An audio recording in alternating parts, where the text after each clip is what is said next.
Bonjour, suite TTD qu'on avait entamé en classe, je vais continuer ici avec l'analyse combinatoire toujours. Et là, je vous propose de faire cet exercice sur l'analyse combinatoire. Alors, je commence par la lecture de l'exercice. Donc, c'est une entreprise qui va fabriquer 4 types de pièces. Nous avons maintenant un stock qui est composé de ces 4 types de pièces.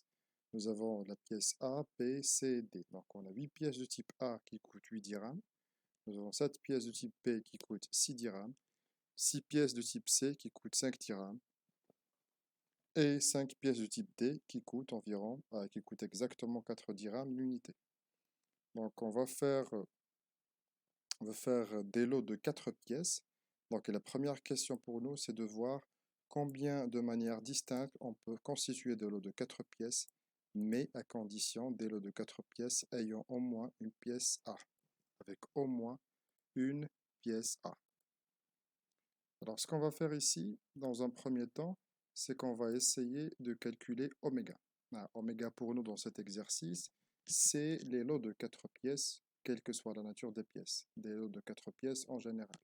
Donc on peut diviser oméga en deux sous-ensembles. Donc oméga, c'est le lot de 4 pièces.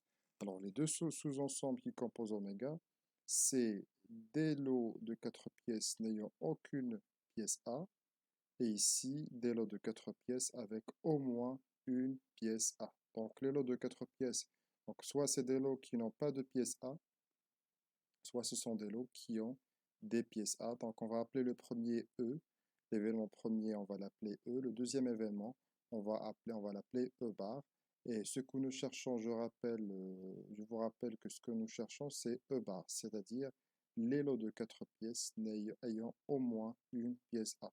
Lot de 4 pièces ayant au moins une pièce A. Donc dans un premier temps, on va essayer de calculer, je vous rappelle que oméga, cardinal d'oméga, est égal à cardinal de E plus cardinal de E bar. Donc il suffit de calculer cardinal d'oméga, calculer cardinal de E. Si on fait la différence, donc on va voir cardinal de E bar. Donc c'est ce qu'on va faire. Donc tout ça, ce que je viens de présenter ici, c'est le fait de passer par l'événement inverse pour calculer, pour avoir notre réponse. Donc on va calculer le cardinal d'oméga, c'est-à-dire les lots de 4 pièces, quelle que soit la composition des lots, quelle que soit la nature des pièces qui composent des lots. On va calculer l'événement E, c'est le cardinal des lots de 4 pièces n'ayant aucune pièce A, puisque c'est facile de le calculer. Et aussi après, on va déduire le cardinal de E par, et ça sera notre réponse. Donc dans un premier temps, faites attention avec moi ici. Ici, on va calculer le cardinal de oméga. Oméga, c'est ayant les lots de 4 pièces. Je vous rappelle ici qu'on veut calculer un peu le cardinal des lots de 4 pièces, puisque ce sont des lots, donc il ne s'agit pas de liste, puisque le tirage sera un tirage simultané. Donc on va tirer de notre stock confondu, on va tirer 4 pièces en même temps de façon simultanée, donc l'ordre pour nous n'est pas important, donc on ne va pas prendre compte de l'ordre. Puisque je ne vais pas prendre compte de l'ordre, donc je ne dois pas passer par un arrangement ni une permutation.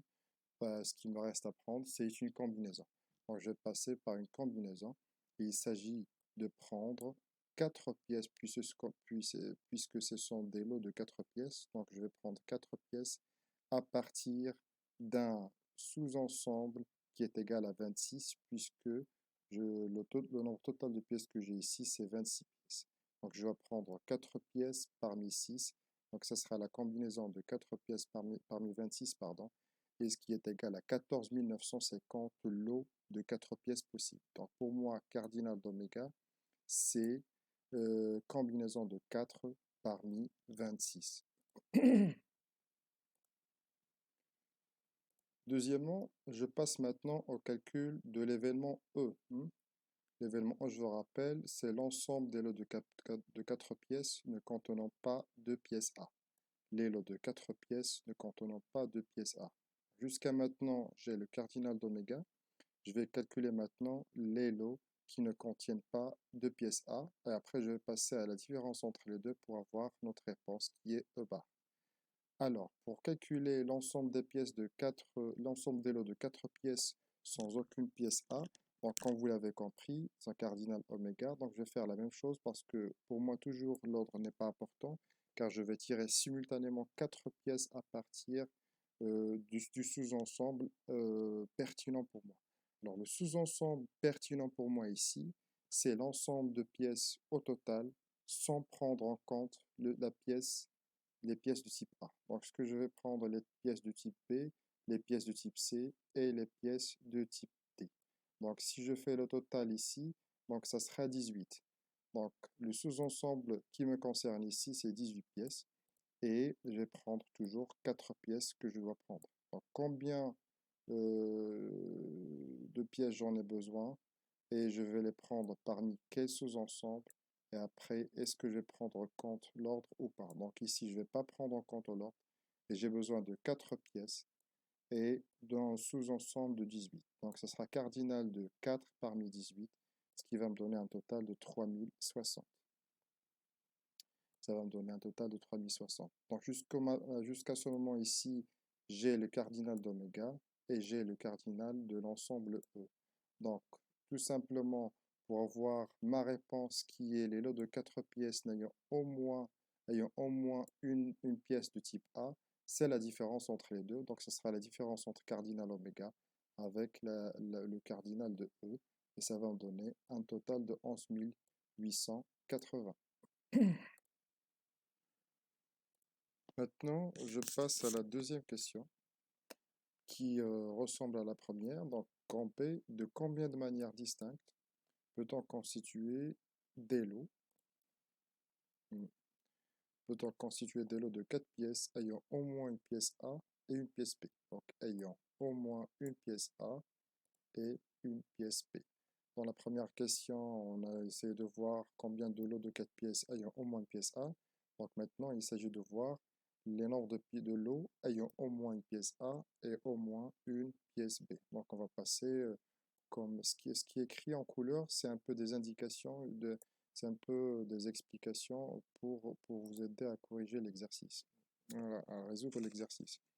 Alors ce qu'on va faire ici aussi, c'est la même logique. Tout à l'heure, on avait considéré l'ensemble E, c'est les lots qui contiennent aucune pièce A.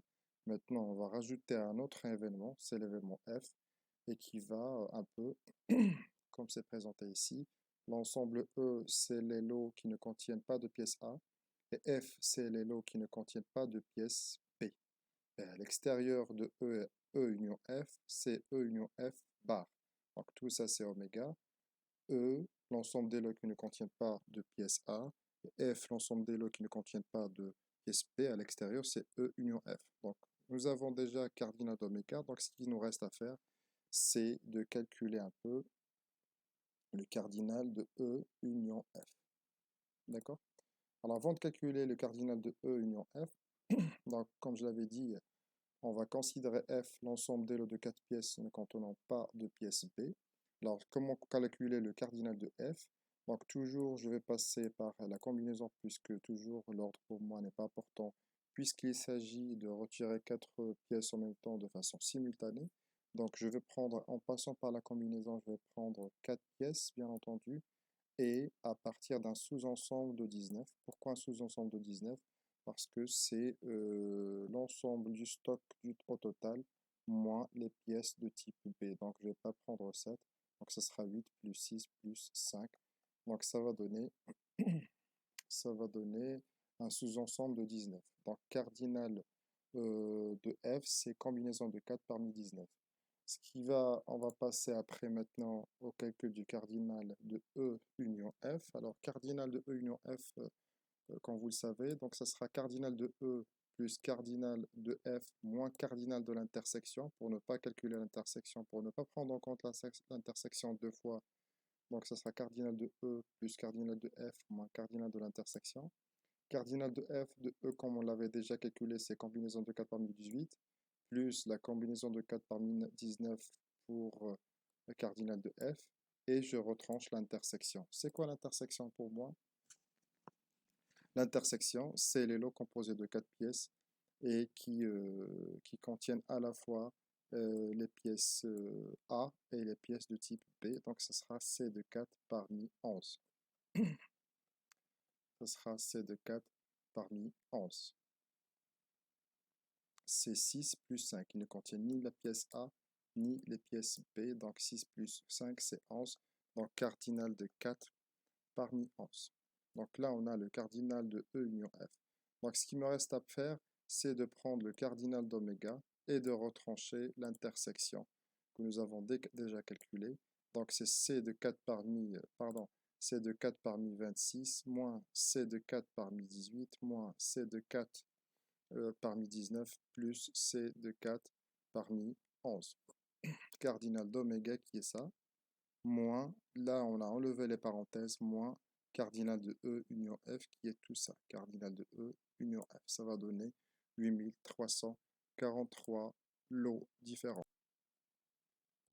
Troisième question, question C. Maintenant, les lots de 4 pièces ayant au moins une pièce A, au moins une pièce B et au moins une pièce C. Même logique. Donc, tout à l'heure, on avait considéré l'ensemble E, c'est les lots n'ayant aucune pièce A, F, les lots n'ayant aucune pièce B, et G, les lots n'ayant maintenant, on rajoute l'ensemble G, ou bien l'événement G, c'est les lots n'ayant aucune pièce C. Donc, le cardinal qu'on cherche, nous, c'est les ensembles qui appartiennent à ici, c'est-à-dire E union F union G bar. Alors, ce que nous allons faire comme tout à l'heure, donc cardinal d'oméga tout entier, et on retranche ça pour garder à la fin cette partie. Donc c'est ce que nous allons faire. Donc il nous faut maintenant calculer le cardinal de G puisqu'on ne l'a pas. On a déjà cardinal de E, on a cardinal de F. Il nous reste à calculer cardinal de G. Je vous rappelle que cardinal de G, c'est l'ensemble des lots de 4 pièces ne contenant pas de pièce C. Ne contenant pas de pièce C, donc vous l'avez compris, toujours je passe par combinaison, je vais prendre 4 pièces, mais à partir d'un sous-ensemble de 20, c'est l'ensemble des pièces A, B, C, sans compter, A, B, C, sans compter les pièces, la dernière catégorie de pièces qui est les pièces D. Donc ce sera 8 plus 7 plus 6, c'est cardinal de 4 parmi 20. Alors, qu'est-ce qu'on a maintenant? On a cardinal, on doit calculer maintenant le cardinal de E union F union G. Alors, comme on l'avait déjà vu dans une séance précédente, donc ce qu'il va falloir faire, on va calculer le cardinal de E plus cardinal de F plus cardinal de G. Je retranche les intersections entre chaque ensemble à part. Donc cette partie et cette partie. Cardinal de E inter F, cardinal de E inter G et cardinal de F inter G. Et je dois retrancher l'intersection entre les trois parce que je l'avais enlevé 3 fois, donc je dois la compter une fois ici. D'accord? Alors, cardinal d'oméga, c'est 4, combinaison de 4 parmi 26, ça on l'a déjà calculé. Et cardinal de E union F union G, donc ça sera cardinal de E 4 parmi 18, 4 parmi 19, cardinal de F, et je retranche les intersections. Je retranche les intersections. Là on a enlevé les parenthèses, et on aura à la fin un total de 4704 lots possibles. Un total de 4704 lots possibles. La question suivante, la question D, cette fois on va voir de combien de manières distinctes peut-on constituer un lot de 3 pièces cette fois. Donc de combien de façons différentes on peut avoir un lot de 3 pièces, mais avec un prix de 18 dirhams. On va chaque fois voir combien de lots avec 3 pièces et un total de prix de 18 dirhams, on peut voir combien de façons différentes.